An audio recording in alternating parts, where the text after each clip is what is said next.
भूमिकंप एभली एक प्राकृतिक विपर्यय जहाकु नहीं आकलन करने एक प्रकार असंभव कहले चले। केबे आसिबो, केउठु आसिबो, केते जोरे आसिबो केही कहि परिबेनी।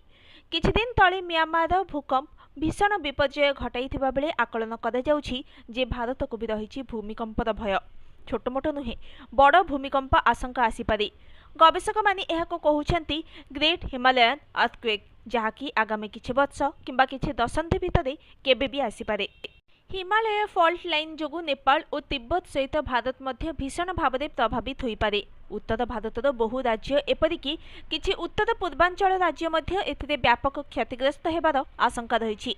विशेषकर उत्तराखंड, हिमाचल प्रदेश, बिहार और आसाम आदि राज्य को अधिक भय रही। एथिरे सीधासलख भाव में 30 कोटी लोक प्रभावित हेबार आशंका थिबा आकलन करा जाउछि। काहाकु कुहा जाउछि हिमालयन फॉल्ट लाइन, काहेकि एसबुकु नै एते चर्चा? गवेषकों मतरे प्राय 5 कोटी वर्ष पूर्व दुई टेक्टोनिक प्लेट बा भूखंड धक्का हेबा फल सृष्टि होइतिला हिमालय पर्वतमाला। सेही दुईटी टेक्टोनिक प्लेट है भारतीय भूखंड एवं यूरेसीय भूखंड। आपण जानिले आश्चर्य हेबे, वर्तमान मध्य एही दुईटी भूखंड परस्पर को विपरीत दिगरे ठेलिबा जारी रखिछन्ति।